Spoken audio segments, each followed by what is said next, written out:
ఒకవైపు ప్రపంచమంతా యుద్ధంతో అట్టుడుకుతోంది. అలాంటి సమయంలో ఒక యువకుడు ఉన్నత చదువుల కోసం వేల మైళ్లు ప్రయాణించాలనుకున్నాడు. ఇది ముద్దు రామకృష్ణయ్య గారి నా మొదటి విదేశీయాత్ర పుస్తకం నుండి తీసుకున్న ఒక అద్భుతమైన నిజజీవిత కథ. పదండి, ఈ యాత్ర ఎలా సాగిందో వివరంగా తెలుసుకుందాం. చూడండి, ఈ ఒక్క మాటలోనే ఎంత ధైర్యం ఉందో! ఎక్కడికి వెళ్తున్నామో తెలీదు, ఎవర్ని కలుస్తామో తెలీదు, అయినా సరే ఏదైనా ఎదుర్కోవడానికి సిద్ధం. ఈ ఒక్క వాక్యమే ఆ మొత్తం ప్రయాణానికి ఆయువు పట్టు అని చెప్పొచ్చు. సరే, అసలీ కథ ఎక్కడ మొదలయిందో చూద్దాం. ఈ ప్రయాణం వెనుక ఉన్న నేపథ్యం నిజంగా చాలా భయానకమైనది. అదొక యుద్ధకాలపు కల. మనం మాట్లాడుకుంటున్నది 1944వ సంవత్సరం గురించి. అంటే రెండవ ప్రపంచ యుద్ధం ఉగ్రరూపం దాల్చిన సమయం. ప్రపంచమంతా అగ్నిగుండంలా మండుతోంది. ఇలాంటి గందరగోళం మధ్యలో మంతని అనే చిన్న ఊరికి చెందిన ముద్దు రామకృష్ణయ్య అనే ఒక యువకుడు ఒక పెద్ద నిర్ణయం తీసుకున్నాడు. లక్ష్యం ఒక్కటే, ఎలాగైనా ఉన్నత విద్యను అభ్యసించాలి, అది గ్రేట్ బ్రిటన్లో. దానికోసం ఎంత ప్రమాదకరమైన ప్రయాణానికైనా సిద్ధపడ్డాడు. అయితే అసలు విషయమేంటంటే, ఇంత పెద్ద ప్రయాణానికి ఆయన దగ్గరున్న డబ్బు ఎంతో తెలుసా? జీవితాంతం కూడబెట్టుకుంటే వచ్చింది కేవలం 22 పౌండ్లు. అవును, 22 పౌండ్లు మాత్రమే. ఒకవైపేమో తెలియని దేశం, కొత్త సంస్కృతి, అక్కడుండటానికి చాలా ఖర్చవుతుంది. మరోవైపు ఈయన దగ్గరున్నది ఒక ధోతీ, ఒక షేర్వాణీ, కొన్ని మామూలు బట్టలు. అయినా సరే తన లక్ష్యం మీదున్న నమ్మకంతో బొంబాయి నుంచి గ్రేట్ బ్రిటన్కు బయల్దేరాడు. సరే, ఇక ప్రయాణం మొదలైంది. ఆయన ఓడ ఎక్కాడు. కాని అక్కడ అడుగు పెట్టగానే ఆయన చూసిన ప్రపంచం అసలు ఊహించిందే కాదు.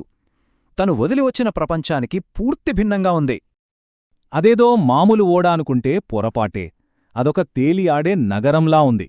అందులో పెద్ద లైబ్రరీ, స్విమ్మింగ్ పూల్స్, పోస్టాఫీస్, పిల్లల కోసం నర్సరీ, షాపులు, చివరికి వెల్వెట్ కార్పెట్లతో కూడిన లగ్జరీ లౌంజులు కూడా ఉన్నాయి. ధనవంతులకు ఏమాత్రం తీసిపోని సౌకర్యాలన్నమాట. ఇంత విలాసాల మధ్యలో ఆయనకు ఒంటరితనం మొదలయింది. ఎందుకంటే చుట్టూ ఉన్నవాళ్లంతా దాదాపుగా బ్రిటిష్ వాళ్లే.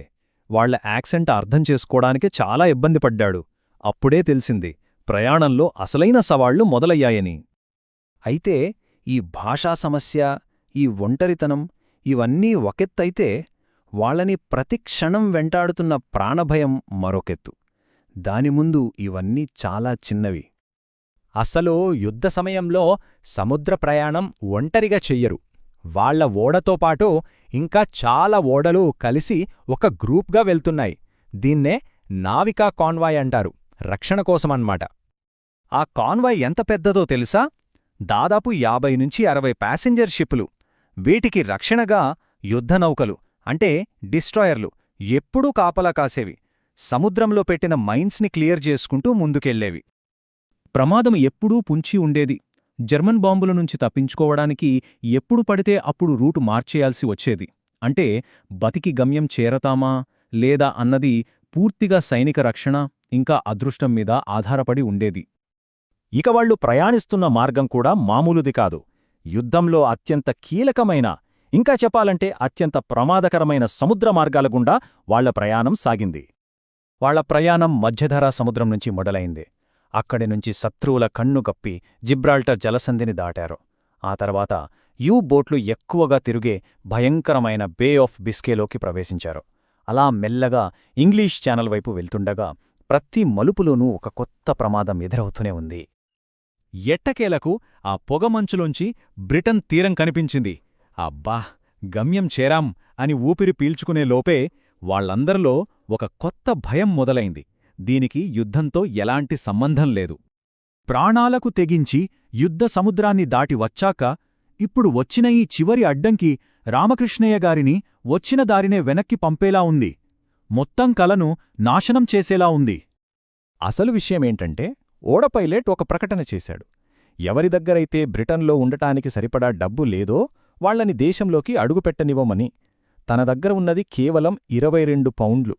ఈ డబ్బుతో తనిఖీలో పాసవడం అసాధ్యమని ఆయనకు అర్థమైపోయింది.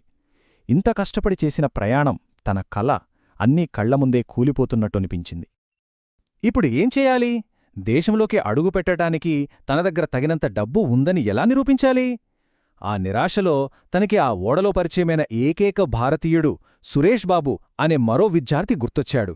వెంటనే అతన్ని వెతుక్కుంటూ వెళ్లాడు. సురేష్ బాబుది ఒక తెలివైన ఆలోచన. అతను ప్రభుత్వ స్కాలర్షిప్తో వచ్చాడు. అతని దగ్గర 150 పౌండ్ల డ్రాఫ్టుంది. అతనొక సింపుల్ ప్లాన్ చెప్పాడు. అధికారులు అడిగినప్పుడు రామకృష్ణయ్య నా బంధువు అని చెబుతాను. నా దగ్గరున్న ఈ 150 పౌండ్ల స్కాలర్షిప్ డ్రాఫ్ట్ మా ఇద్దరి ఖర్చుల కోసమే అని చెబుదామన్నాడు.